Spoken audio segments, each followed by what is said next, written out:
വരണ്ടുള്ള പൊയാബക്ക തൊണങ്ങിയ മരത്തുമ്മൽ കരഞ്ഞും കൊണ്ടിരിക്കുന്ന കുരുവി പക്ഷി. ഓ, പക്ഷെ ഇന്ന് വലിയ വ്യസനത്തിനാണല്ലോ. ആയിക്കോട്ടെ, എൻ്റെ വ്യസനം തീർക്കുക, നിങ്ങൾ വരണ്ട. മച്ചാട് വാസന്തി പാടുന്ന സമയത്ത് ബാപ്പയാണ് ഈ ഒരു ഡയലോഗ് അതിൽ പറഞ്ഞിട്ട് തന്നെ ബാക്കി ഭാഗങ്ങളും കൂടി പാടുന്നത്. കണ്ടം വെച്ച കോട്ട് എന്ന് പറഞ്ഞ പ്രശസ്തമായ നാടകത്തിലെ പാട്ടാണ് ഇപ്പം എൻ്റെ മുമ്പിലുള്ള ഇദ്രീസ് മാമ്പി എന്ന് പറഞ്ഞ വ്യക്തി പാടിയിട്ടുള്ളത്. ഇദ്രീസ് മാമ്പി ഒരുപക്ഷെ സോഷ്യൽ മീഡിയയിൽ അത്ര പരിചിതനല്ലെങ്കിലും അദ്ദേഹത്തിൻ്റെ ബാപ്പ പഴയ തലമുറക്ക് അത്രയും വേണ്ടപ്പെട്ട ഒരാളാണ്. മുസ്ലിം സമുദായത്തിന് ഒരുപക്ഷെ ആകാശവും ഭൂമിയും നഷ്ടപ്പെട്ടു നിൽക്കുന്ന സമയത്ത് ഇൽമു കൊണ്ട് വെളിച്ചം നൽകിയ ഒരു പ്രശസ്തനായ നാടകക്കാരനാണ്, എഴുത്തുകാരനാണ്, സംഗീതകാരനാണ്, സാംസ്കാരിക പ്രവർത്തകനാണ്. അങ്ങനെയുള്ള PNM ആലിക്കോയുടെ മകൻ ഇദ്രീസാണ് ഇപ്പം എൻ്റെ കൂടെയുള്ളത്.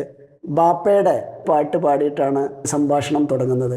ബാപ്പയെക്കുറിച്ചുള്ള ഓർമ്മകൾ പറയുമ്പോഴേ, ബാപ്പ ആദ്യമായിട്ട് സ്കൂളിൽ പഠിക്കുന്ന സമയത്ത് നാടകത്തിലേക്ക് വന്ന ആ കാര്യങ്ങൾ ഓർത്തെടുക്കാം. ഇപ്പം എനിക്ക് ബാപ്പനെ പറ്റിയിട്ട് പറയുകയാണെങ്കിൽ എനിക്ക് തോന്നുന്നത് ഒരു വളരെ വ്യത്യസ്തനായ ഒരു വ്യക്തിത്വമാണ് മൂപ്പര്.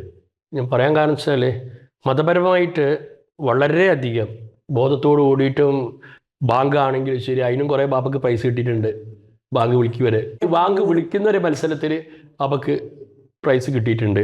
സംസ്കാരവും കാര്യങ്ങളും മതപരമായിട്ട് വളരെ മുൻപന്തിയിലുള്ള ഒരു വ്യക്തി. ബാപ്പ പല സമയത്തും നാടകത്തിലായാലും ശരി, സിനിമയായാലും ശരി, ലൊക്കേഷനിലൊക്കെ ബാങ്ക് കൊടുക്കുമ്പോഴേക്ക് ഇമമായി നിൽക്കും. ബാപ്പയുടെ അന്നത്തെ പ്രധാനപ്പെട്ട ഒരു സുഹൃത്ത് എന്ന് പറയുമ്പോൾ ദേശീയ പ്രസ്ഥാനത്തിലൊക്കെ ഉണ്ടായിരുന്ന PP ഉമ്മർ കോയയാണ്. അവർ തമ്മിലുള്ള ബന്ധത്തെക്കുറിച്ച് എന്തെങ്കിലും? ഞാൻ കേട്ടിടത്തോളം ഇന്നത്തെ കാലത്ത് സ്ത്രീവേഷം വളരെ ഒരു എതിർപ്പുള്ള സമയമായിരുന്നു. അപ്പം അതുകൊണ്ട് അന്ന് MMI സ്കൂളിൽ നാടകം നടത്താൻ ഒരു 2 വിഭാഗങ്ങളായി, ഒരാൾ നടത്തണമെന്നും ഒരാൾ വേണ്ടാന്നുള്ളതും വന്ന് അങ്ങനെ അത് നേരെ രാധാ തിയേറ്ററിലേക്ക് ഷിഫ്റ്റ് ചെയ്തിട്ട് അവിടുന്ന് നാടകം കളിച്ചെന്നുള്ളതാണ്. അപ്പോൾ ആ സമയത്തൊക്കെ PP ഉമ്മർ കോയയുടെ ഒക്കെ ഒരുപാട് സഹകരണങ്ങളും ഉപ്പൊക്കെ ഉണ്ടായിട്ടുണ്ട് എന്നുള്ളതാണ് ഞാൻ മനസ്സിലാക്കിയിട്ടുള്ളത്. KP ഉമ്മറിനെ ആദ്യമായിട്ട് നാടകവേദിയിലേക്ക് കൊണ്ടുവന്നത് ബാപ്പയാണ്. അതെ, 100%. ബാപ്പയുടെ ഒരു നാടകത്തിൽ പെൺവേഷം കെട്ടാനാണ് ആദ്യമായിട്ട് കൊണ്ടുവന്നത്. അപ്പം അന്ന് KP ഉമ്മറിൻ്റെ മാമൻ്റെ അണ്ടറിലായിരുന്നു, അമ്മാവൻ്റെ അണ്ടറിലായിരുന്നു മൂപ്പർ ഉണ്ടായിരുന്നാണ് എൻ്റെ ഒരു ഇത്. ആ സമയത്ത് ആരും പറഞ്ഞിട്ടും വിടുന്നില്ല. KP ഉമ്മറിനാണെങ്കിൽ ഭയങ്കരമായിട്ട് താല്പര്യമുണ്ട് അഭിനയിക്കാൻ. അങ്ങനെ ബാപ്പ ചെന്നപ്പോൾ ബാപ്പനെ ആരും എതിർക്കാൻ വളരെ കുറവായിരുന്നു. 2 കാര്യങ്ങളായിരുന്നു ഞാൻ നേരത്തെയും പറഞ്ഞില്ല, മതപരമായിട്ടുള്ള ആ ഡീപ്പായിട്ടുള്ള കണക്ഷൻസ് ഉള്ളത് കൊണ്ടാവാം. അങ്ങനെ ഒരു പ്രാവശ്യത്തേക്ക് എന്നുള്ള രീതിയിലാണ് ആദ്യമായിട്ട് KP ഉമ്മർ അഭിനയത്തിലേക്ക് വരുന്നത്. ഈ വീട്ടിൽ KP ഉമ്മർ വന്നിട്ടുണ്ട്, 1-ലധികം പ്രാവശ്യം വന്നിട്ടുണ്ട് എൻ്റെ ഓർമ്മ. ബാപ്പയുടെ മക്കളിൽ സിനിമാ രംഗത്തേക്ക് വന്നത് ആരായിരുന്നു? മൂത്ത ജ്യേഷ്ഠന് ഹൂദ് സിനിമയിലേക്ക് വന്നിട്ടുള്ളത്. രാജിച്ചൻ എന്ന പൗരൻ, കുട്ടിക്കുപ്പായം, എല്ലാം ബാലതാരം. അപ്പം ആ സമയത്ത് ഉപ്പൻ്റെ നാടകം കൂടുതലും ഈ അന്ധവിശ്വാസങ്ങളും അനാചാരങ്ങളെ പറ്റിയിട്ടൊക്കെ ആയിരുന്നു കൂടുതലും. ബാപ്പ കോൽക്കളിയുമായിട്ട് ഡൽഹിയിൽ പോയൊരു സംഭവമുണ്ട്. അത് ആദ്യത്തെ സ്വാതന്ത്ര്യം കിട്ടിയിട്ടുള്ള ഫസ്റ്റ് ഇയർ. അപ്പം അന്ന് ഇവിടുന്ന് കോൽക്കളി സംഘത്തെ നയിച്ചിരുന്നത് ബാപ്പായിരുന്നു. ആ സമയത്ത് ഓൾ ഇന്ത്യ റേഡിയോക്ക് വേണ്ടിയിട്ട് ബാപ്പ ഒരു പാട്ട് എഴുതിയിരുന്നു. പാട്ട് എഴുതാനുള്ള ഒരു കാരണം എന്ന് പറഞ്ഞു കഴിഞ്ഞാൽ, ബാപ്പയും ബാപ്പൻ്റെ ഒരു സ്നേഹിതനും 2 പേരും ഒന്നിച്ചിരിക്കുമ്പോൾ ഇങ്ങനെ സംഘാടകർ വന്നിട്ട് പറഞ്ഞു, നാളത്തേക്ക് ഇങ്ങനെ ഒരു പാട്ട് പാടാൻ ഗാന്ധിജിനെ പറ്റി ഇത് ഉണ്ടായിട്ടുണ്ടാവണമെന്ന് പറഞ്ഞ സമയത്ത് അത് കോൽക്കളിൻ്റെ ഇടയ്ക്ക് പാടാൻ വേണ്ടിയിട്ട് ഗാന്ധിജിയെ കുറിച്ചുള്ള ഒരു പാട്ടും കൂടി വേണമെന്ന് പറഞ്ഞു. അപ്പം ആ സമയത്ത് ബാപ്പൻ്റെ കൂടെയുള്ള ആൾ പറഞ്ഞാൽ ആ പ്രശ്നമില്ല, നാളത്തേക്ക് നമുക്ക് റെഡിയാക്കാന്ന് പറഞ്ഞു. അപ്പം ബാപ്പ ഉദ്ദേശിച്ചാൽ അയാൾ എഴുതുന്നുള്ളായിരുന്നു ബാപ്പൻ്റെ ഉദ്ദേശം. ഒരു പോയി കഴിഞ്ഞപ്പോഴാണ് പറയുന്നത് എല്ലാം നിങ്ങളാ എഴുതേണ്ടതെന്ന് പറഞ്ഞു. ബാപ്പ ആ ഒരു സമയത്തുള്ള പെട്ടെന്ന് ഒരു പാട്ട് എഴുതിയ ഗാന്ധിജിയെ കുറിച്ച്. എന്തു ചെയ്യാം, നമ്മളിലാർക്കും ഭാഗ്യമില്ല ഇന്ന്, ഭാരതത്തിൻ വന്യപിതാവ് നമ്മളിലില്ല. പുണ്യവാനായ ഗാന്ധിജി മുത്തേ ഗിങ്കിങ് ഗിണ്ണത്തപ്പൻ തയ്യൻ തരികിടകുങ്കും സരിഗമ കരിക്ക് മൃതക പിമ്പും. എന്തു ചെയ്യൂ സുഖം കൊടു റഹ്മാനെ, എന്തു ചെയ്യാം, നമ്മളിലാർക്കും ഭാഗ്യമില്ല ഇന്ന്, ഭാരതത്തിൻ വന്യപിതാവ് നമ്മളില്ല. ഒരുപാട് പാട്ടുകൾ എഴുതിയ കൂട്ടത്തില് പ്രാർത്ഥനാ പാട്ടുകൾ, അതായത് സൂറത്തുൽ ഫാത്തിഹയുടെ അല്ലാഹുവേ നിന്റെ പേരിൽ ആരംഭിക്കുന്നിതാ ഞങ്ങൾ, തേടുന്നു റബ്ബീലഭയം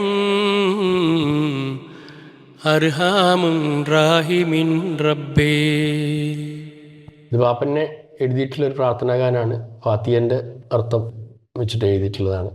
അതേപോലെ തന്നെ ഒരു പുസ്തകം എഴുതിയിട്ടില്ല പ്രാർത്ഥനയെ പ്രാർത്ഥന പ്രസാദുണ്ട്. ബാപ്പനെ ഞാൻ മനസ്സിലാക്കിയോടത്തോളം ജീവിത ശൈലിയിൽ ഒരു ടെൻഷൻസോ മൂപ്പര് ലൈഫിൽ എടുത്തിട്ടില്ല. എൻ്റെ ലൈഫിൽ ഞാൻ ബാപ്പയുടെ കണ്ണിൽ നിന്നും ഒരു തുള്ളി പോലും വെള്ളം ഇന്ന് വരെ ഒരു കണ്ടിട്ടേ ഇല്ല. മൂപ്പര് എപ്പോഴും ഒരു റിയാലിറ്റിയിൽ ജീവിക്കുന്ന ഒരു വ്യക്തിയാണ്. ബാപ്പയുടെ കലാജീവിതത്തിൽ വേറെ ഓർമ്മകൾ എന്താ ഉള്ളത്? നമ്മുടെ ചെറുപ്പത്തിലൊക്കെ നമുക്ക് ബാപ്പ അങ്ങനെ ഓരോ പല വേഷത്തിലൊക്കെ നാടകത്തിലൊക്കെ അഭിനയിച്ച് അതേ വേഷത്തിലൊക്കെ വീട്ടിൽ കയറി വരും.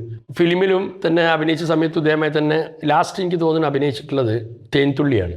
അതിൽ ശ്രീവിദ്യൻ്റെ ഫാദറായിട്ടാണ് അഭിനയിക്കുന്നത്. ഇളയ അനിയൻ്റെ മകള് 1-2 സിനിമയിൽ അഭിനയിച്ചിട്ടുണ്ട്.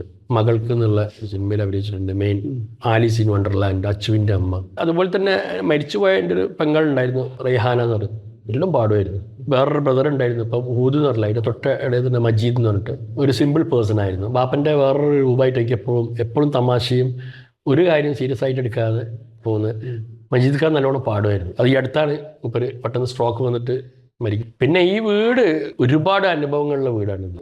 ബാബുക്ക എനിക്ക് തോന്നുന്നത് കടലേ നീലക്കടലേ എന്നുള്ള പാട്ട് എൻ്റെ ഒരു അറിവ് ശരിയാണെങ്കിൽ ഇവിടെ നിന്നാണ് ട്യൂൺ ചെയ്തത്. എൻ്റെ മുമ്പിലിരിക്കുന്ന ഇദ്രീസ് എന്ന് പറഞ്ഞ വ്യക്തി അറിയപ്പെടുന്നത് ഇദ്രീസ് മാമ്പി എന്നാണ്. ഇത് തറവാട് കുറേ മുമ്പേ എൻ്റെ അടുത്തേക്ക് വന്നതാണിത്. ഇതിൻ്റെ പേര് മാംബിഗർ എന്നായിരുന്നു, മറിയമ്പിയുടെ വീട്. അപ്പം ഞാൻ ബാപ്പനായിട്ട് എപ്പോഴും തമാശ പറയുന്നതാണ്. ഒരു ബാപ്പായിലുപരി എൻ്റെ വളരെ അടുത്ത സ്നേഹിതനായിരുന്നു ബാപ്പ. അപ്പം ഞാൻ തമാശ പറഞ്ഞു മാംബിഗർ എന്ന് പറഞ്ഞാൽ നിങ്ങളെ മാമ്പി എന്ന് പറഞ്ഞാൽ എൻ്റെ ഉമ്മൻ്റെ പേരാണ്. അപ്പം ഞാൻ തമാശ പറഞ്ഞു നിങ്ങളെ ഭാര്യൻ്റെ പേരിട്ടാണ്, അത് വേണ്ട, ഞാനിപ്പോൾ വീടിൻ്റെ അല്ലേ, ഇപ്പം ഞാൻ അത് ഒഴിവാക്കാമെന്ന് പറഞ്ഞു. ഉമ്മനെ വേണ്ടത് ചോദിച്ചാൽ പറഞ്ഞാൽ ഉമ്മനല്ല, നിങ്ങളിട്ട് നിങ്ങളെ ഭാര്യൻ്റെ പേരല്ലേ. അപ്പോഴാണ് എനിക്ക് ഈ വീടിന് ഉമ്മ മാത്രം പോലെ ബാപ്പയും വേണം എന്നുള്ളതായി. ഒരു ദിവസം ഞാൻ ഇരുന്നിങ്ങനെ ആലോചിച്ച് എന്തിടണം വീടിന് പേര്. എനിക്ക് അന്ന് ആലോചനയിലൂടെ പിറ്റേ ദിവസം വന്നൊരു പേരാണ് പാരൻസ്, രക്ഷിതാക്കൾ.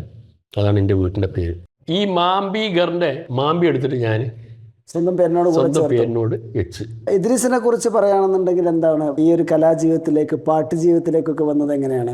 ശരിക്കും എനിക്കിത് ഭയങ്കര താല്പര്യമായിരുന്നു പാട്ടിനോടുള്ള. ഞാൻ ഒരുപാട് പ്രോഗ്രാമൊക്കെ ഓർഗനൈസ് ചെയ്തിട്ടുണ്ട് പണ്ട് ദുബായിലുള്ള സമയത്ത്. നമ്മൾ യേശുദാസ്, ചിത്ര, പങ്കജ് ദാസ്, അങ്ങനെ ഒരു സംഘടനയൊക്കെ അവിടെ ഉണ്ടായിരുന്നു. നമ്മൾ ട്യൂൺസ് ദുബായ് എന്ന് പറഞ്ഞ ക്ലബ്ബൊക്കെ അവിടെ ഉണ്ടായിരുന്നു.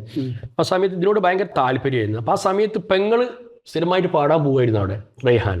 അപ്പോൾ റെയ്ഹാൻ്റെ കൂടെ ഞാനും പോകും. ഞാനും റെയ്ഹാനും കുറേ പാട്ട് പാടും. റെയ്ഹാന എന്ന് പറഞ്ഞാൽ എൻ്റെ മൂത്ത പെങ്ങൾ ഒരുപാട് ഉണ്ണിമാനോൻ്റെ കൂടെ ഒക്കെ ഒരുപാട് കാസറ്റിൽ പാടിയിട്ടുണ്ട്. ആ സമയം മുതൽ എനിക്ക് പാട്ടിനോട് ഭയങ്കര താല്പര്യമായിരുന്നു. താമസിക്കുന്ന സമയത്തും എൻ്റെ ഫ്ലാറ്റിലും ഞാൻ ഇൻസ്ട്രുമെൻ്റ് ഒന്നും വായിക്കാറില്ലെങ്കിലും എല്ലാ ഇൻസ്ട്രുമെൻറ്റും എൻ്റെ കയ്യിലുണ്ടായിരുന്നു. അപ്പോൾ അത് ഓരോരുത്തരും എടുത്തുകൊണ്ടായിരുന്നു. ഹാർമോണി ബോർഡുണ്ട്, ഗസൽസ് ഉമ്പായിക്ക് അവിടെ വന്ന സമയത്ത് അപ്പോൾ ഞാൻ പറഞ്ഞൊരു പാട്ട് പാടി പറഞ്ഞപ്പോൾ ഇവിടെ ഹാർമോണി എന്ന് വെച്ചപ്പോൾ ഞാൻ പറഞ്ഞു ഹാർമോണി ഇല്ല ഉമ്പായിക്കൊക്കെ കൊടുത്തു. നീ എന്ത് മനുഷ്യനെ പറഞ്ഞപ്പോൾ ഞാൻ പോയിട്ട് പോയി വാങ്ങി കൊണ്ടുവന്നതാണ്. PNM ആലിക്കോയ എന്ന് പറഞ്ഞ ബാപ്പയുടെ നാടകത്തെക്കുറിച്ചൊക്കെ ഒരുപാട് പറഞ്ഞു. പക്ഷെ കോഴിക്കോട് തന്നെയാണ് ആ സമയത്ത് KT മുഹമ്മദും ഉയർന്നു വരുന്നത്. KT മുഹമ്മദും ബാപ്പയും തമ്മിലുള്ള ഒരു ബന്ധവും ഏറ്റവും വലിയൊരു ബന്ധം എന്താ വെച്ചാൽ KT മുഹമ്മദ് ആദ്യമായിട്ട് അഭിനയിക്കുന്ന ബാപ്പൻ്റെ മകനായിട്ട് അഭിനയിക്കുന്നത്. അങ്ങനെ സംഭവം നടന്നിട്ടുണ്ട്. മൂപ്പര് അക്കാദമിൻ്റെ എന്തോ സ്ഥാനത്തൊക്കെ നിൽക്കുന്ന സമയത്ത് ഉപ്പയും ഞാനും തിരുവനന്തപുരത്തൊക്കെ മൂപ്പരെ വീട്ടിലൊക്കെ പോയതൊക്കെ എനിക്ക് ഓർമ്മയിലുണ്ട്. മരം സിനിമൻ്റെ സമയത്ത് യൂസഫലി കച്ചേരി ഫാമിലിയൊക്കെ ഇവിടെ ഉണ്ടായിരുന്നു. പിന്നെ രാമുകാരിയാട് ഒരുവിധ ആൾക്കാരൊക്കെ വന്നതൊക്കെ എൻ്റെ ഓർമ്മയിലുണ്ട്. വൈക്കം മുഹമ്മദ് ബഷീറിൻ്റെ വീട്ടിലൊക്കെ ഞാൻ ഒരുപാട് പ്രാവശ്യം പോയത്. മലബാർ മേഖലകളിൽ ആദ്യമായിട്ട് നാടക പ്രസ്ഥാനം കൊണ്ടുവന്നത് MSA ഡ്രാമാറ്റിക് അസോസിയേഷൻ എന്നുള്ള ഒരു നാടകം, ഒരു ട്രൂപ്പും ബാപ്പൊക്കെ എൻ്റെ ഒരു കമ്പതൊക്കെ ഉണ്ടായിരുന്നു. ബാപ്പൻ്റെ തന്നെ മരിപ്പച്ചയിലാന്ന് തോന്നുന്നു ഇല്ലാ ദുനിയാവിലുള്ള ഇല്ലാ ദുനിയാവിൽ ഖൈർ ചെയ്യും പൂമാൻ, ഇല്ലാ കണ്ണുനീർ തുടയ്ക്കുന്നോരിൻസാൻ, ഇല്ലാ യതീമിനെ തുണക്കുന്ന മുസൽമാൻ. അല്ലാഹുവേ ഇത് വല്ലാത്തൊരു സമാൻ, ഇല്ലാ ദുനിയാവിൽ ഖൈർ ചെയ്യും പൂമാൻ, ഇല്ലാ കണ്ണുനീർ തുടയ്ക്കുന്നോരിൻസാൻ. ഇത് ബാപ്പ പാടിയതല്ല, പാടിയിട്ടുള്ളത് എനിക്കിവിടെ ബാബുക്ക പാടിയിട്ടുള്ള ഞാൻ കേട്ടിട്ടുള്ളത്. പിന്നെ ഇവിടെ ഒരുപാട് ആൾക്കാർ ഇപ്പോൾ പാടിയിട്ടുള്ളത്. അന്നത്തെ കാലത്തുള്ള ഈ യാഥാസ്ഥികം എന്ന് നമ്മൾ വിളിക്കുന്ന ഒരു സാമൂഹിക സാഹചര്യം മുസ്ലിം സമുദായത്തിൽ ഉണ്ടായിരുന്നു. അതിനോടൊക്കെ എങ്ങനെയായിരുന്നു ബാപ്പയുടെ ഒരു പ്രതികരണവും? ഞാൻ മനസ്സിലാക്കിയ ഒരു കാര്യം, കൂടുതൽ ഡീപ്പായിട്ട് ആരും ബാപ്പൻ്റെ അടുത്തേക്ക് എതിർക്കാൻ വന്നിട്ടില്ല. അതിൻ്റെ കാരണം ഞാൻ എൻ്റെ അടുത്ത് പല ആൾക്കാർ പറഞ്ഞു വെച്ചാൽ അത് മതപരമായിട്ട് ബാപ്പക്ക് അതിലുള്ള അറിവ് കൊണ്ടായിരുന്നു. എതിർപ്പ് കോമൺ ആയിട്ട് ഒരുപാട് ഉണ്ടായിട്ടുണ്ട്. അതുകൊണ്ടാണല്ലോ ഇപ്പോൾ MMI സ്കൂളിൽ നടത്താൻ വിചാരിച്ച നാടകം പോയിട്ട് രാധാകൃഷ്ണ നടക്കുക. ബാപ്പ NP മുഹമ്മദ് തമ്മിൽ നല്ല ബന്ധമായിരുന്നു. അവർ ഒരുമിച്ചാണ് വീടുണ്ടാക്കാൻ സ്ഥലം എടുത്തത്. അതെ ബാപ്പ ഫസ്റ്റ് എടുക്കുന്നത് ബാപ്പ തന്നെയാണ് എടുത്തിട്ടുള്ളത്. അതിന് ശേഷമാണ് NP ഒറ്റ സ്ഥലമായിരുന്നത്. തൊട്ട മതിലാണ് ഇപ്പോൾ NPൻ്റെ വീട്. അപ്പോൾ അവിടെ എഴുത്തും ഇവിടെ പാട്ടുമായിരുന്നു. അന്നത്തെ കാലഘട്ടം മൊയ്തീൻ ബാല ബാപ്പൻ്റെ ഒരു ശൈലിയിൽ പാടിയിട്ട് വൈദ്യസ്മാരകത്തിലുണ്ടെന്നാണ് എൻ്റെ ഒരു ഓർമ്മ. ആലമുടയോ വണ്ടേകലാരുളാലേ മൊഹിയുദ്ദീനെന്ന് വേർ ദിന്താൻ വിളിച്ചോവാർ വല്ല നിലത്തിന്നും എന്നെ വിളിപ്പോർക്ക് വായ്കൂടാവു തീരം ചെയ്യും ഞാനെന്നോവാർ. നമ്മളെ കുടുംബത്തിൽ ഒരുപാട് എഴുതിയിട്ടും കുറേ സംഗതികൾ ചെയ്തിട്ടുണ്ട്. എൻ്റെ മൂത്ത പെങ്ങളെ കല്യാണത്തിനുണ്ടായിരുന്നു. പുതിയാപ്പളുടെ പേര് കോയമോൻ എന്നാണ്. അപ്പം അതിൽ ബാപ്പാൻ്റെ കുറച്ച് വരികളുണ്ട്. കോയമോൻ പുതിയ പിള്ളാവുണ്ണ നാളല്ലേ ബിച്ചാമി അറയിൽ കൂടണ രാവല്ലേ തങ്കത്തടി വളനാദം മനമംഗകൾ മൂളണ ഗീതം. മൂത്ത പെങ്ങളെ ബിച്ചാമയെ കുറിച്ചുള്ള പാട്ടാവും പാടിയത്. വേറെ പെങ്ങന്മാരുണ്ട്. വേറെ ഒരു പെങ്ങളുണ്ട് വഹീദ. അവള് ഭയങ്കര കരച്ചിലായിരുന്നു ചെറുപ്പത്തിലെ. വഹദാ നിനക്കൊന്ന് ഉറങ്ങിക്കൂടെ മാതാവിനെ വെറുതെ വെറുപ്പിക്കാതെ അഹദായവൻ തന്ന കനിയല്ലേ നീ അരുമത്തളീരേ നിൻ കുളിരല്ലേ നീ.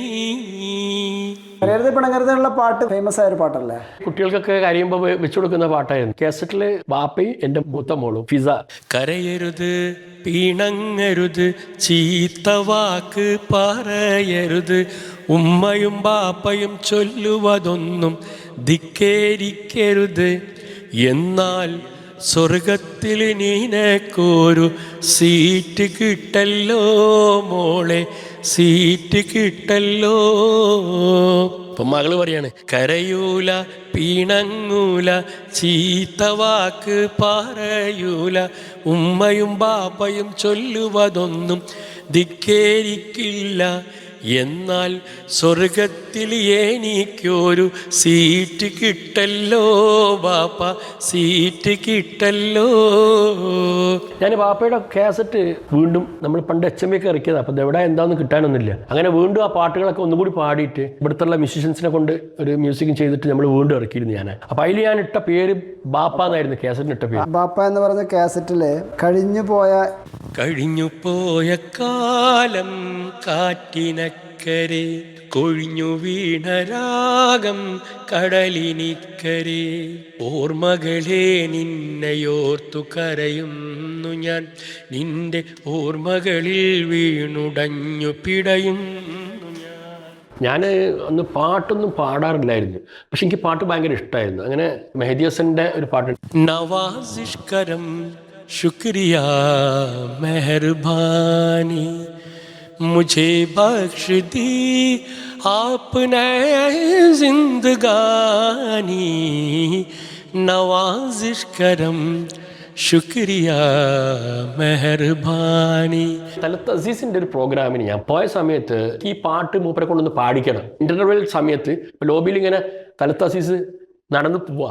അപ്പോൾ എനിക്ക് ഇത് എങ്ങനെ പറയണമെന്ന് എനിക്കൊരു പിടുത്തം കിട്ടില്ല. ഈ പാട്ട് പാടണമെന്നുള്ളത് പുള്ളി കേൾക്കാൻ വേണ്ടി ഞാൻ ഉറക്കരുതാൻ കൊണ്ട് പാടി. അപ്പോൾ പുള്ളി അവിടെ നിന്നെ നോക്കിയിട്ട് കൈകൊണ്ട് വിളിച്ച് എന്നോട് പറഞ്ഞ ആ ഒരു ലൈൻ കൂടി പാടുന്നു വന്ന് നീ പാടുന്നുണ്ടല്ലോ. അപ്പോൾ ഞാൻ പറഞ്ഞതില്ല ഞാൻ ഇങ്ങനെ പാട്ട് ഇങ്ങനെ കേൾക്കാൻ വേണ്ടിയിട്ട് 100% ഞങ്ങൾക്ക് പാടിത്തരുന്നു. ഇത് കഴിഞ്ഞ് ഇൻ്റർവ്യൂ കഴിഞ്ഞ് നമ്മൾ ഇരുന്നപ്പോൾ മൂപ്പര് പുള്ളി നോക്കിയിട്ട് ഞാൻ ബാക്കിലായിരിക്കുന്നത് എന്നെ വിളിച്ചിട്ട് ഫ്രണ്ടിലേക്ക് ഇരിക്കാൻ പറഞ്ഞു. മറക്കാൻ പറ്റാത്ത ഒരു അനുഭവമാണ്. ഹരിഹരൻ വന്ന് കാലിക്കറ്റിൽ പാടിയിരുന്നു. പാടിയ സമയം ഞാനും വൈഫും ഉണ്ട്. അപ്പോൾ വൈഫ് ഇങ്ങനെ പറയുന്നത് നമ്മളുണ്ടാക്കുക ഒരു പാട്ട് പറയണമെന്നുണ്ട്. നമ്മൾ മൂപ്പര് ഫുള്ള് പാട്ട് പരിപാടിയൊക്കെ കഴിഞ്ഞ സമയത്താണ് ഞാൻ നേരെ സ്റ്റേജിൻ്റെ അടുത്തേക്ക് ചെന്നിട്ട് ഇതേമായി തന്നെ പാടി കൊടുത്തു. കുച്ച് ദൂർ ഹമാരേ സാത്ത് ചലോ ഹം ദിൽ കി കഹാനി കഹ ദേംഗേ സമझे न जिसे तुम आंखों से वो बात ज़बानी कह देंगे कुछ दूर हमारे साथ चलो. പുള്ളി ആ ഡെഫിനറ്റ് അവിടെ തന്നെ വെക്കാൻ പറഞ്ഞു. ഇതേ പറഞ്ഞ മാതിരി തന്നെ സ്റ്റേജിൻ്റെ സൈഡിൽ തന്നെ എൻ്റെ നിന്നിട്ട് കേട്ടിട്ട് പോയിക്കോളാൻ പറഞ്ഞു. അപ്പം തന്നെ പാടി തന്നിട്ട് എൻ്റെ ഒരു ആഗ്രഹം ഒരു മ്യൂസിക്കൽ ജേണിയാണ് ഞാൻ ആഗ്രഹിക്കുന്നത് വിത്ത് മൈ വൈഫ്. छोड़ो बेकार की बातों से कही बीत गए तेरे नैना, कुछ तो लोग कहेंगे